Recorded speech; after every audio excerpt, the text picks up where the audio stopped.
مرسی T V, پیغام رحمت۔ شیخ محترم، اس کے بعد کا جو ہمارا سوال ہے وہ ایک بھائی نے بھیجا ہے۔ وہ پوچھ رہے ہیں کہ اگر کسی سبب سے وہ روزہ نہیں رکھ پائے، اگر وہ روزہ نہیں رکھ پائے تو کیا دن میں وہ کھانا پینا چلتا رہے گا ان کا؟ کیا وہ کھا پی سکتے ہیں؟ اسے چاہیے کہ وہ پرہیز کرے، کیونکہ بہت سارے روزہ دار ہیں، ان کو دیکھتے رہتے ہیں۔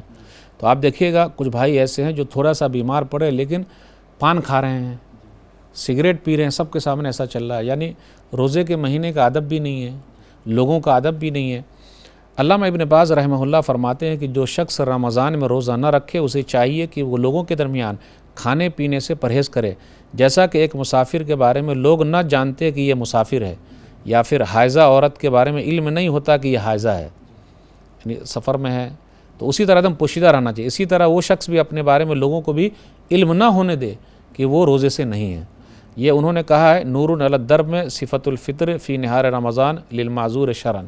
اسے چاہیے کہ روزہ داروں کا وہ ادب کرے۔ اس طریقے سے اگر وہ ایسا کھاتا پیتا رہے گا تو لوگوں کے درمیان ایسی چیز پھیل جائے گی جو چیز اس کے پاس نہیں ہے، وہ لوگ سمجھیں گے کہ یہ روزے کا انکار ہی کر رہا ہے، جبکہ ہو سکتا ہے وہ بیماری کی وجہ سے نہ رکھا ہو، لیکن پھر بھی لوگوں کے سامنے نہ کھائے، اپنا چپکے سے، بیمار ہے تو کھا پی لے۔ ھذا ما عندی واللہ اعلم بالصواب۔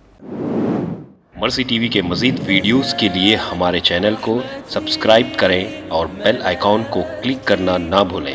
جزاک اللہ خیر۔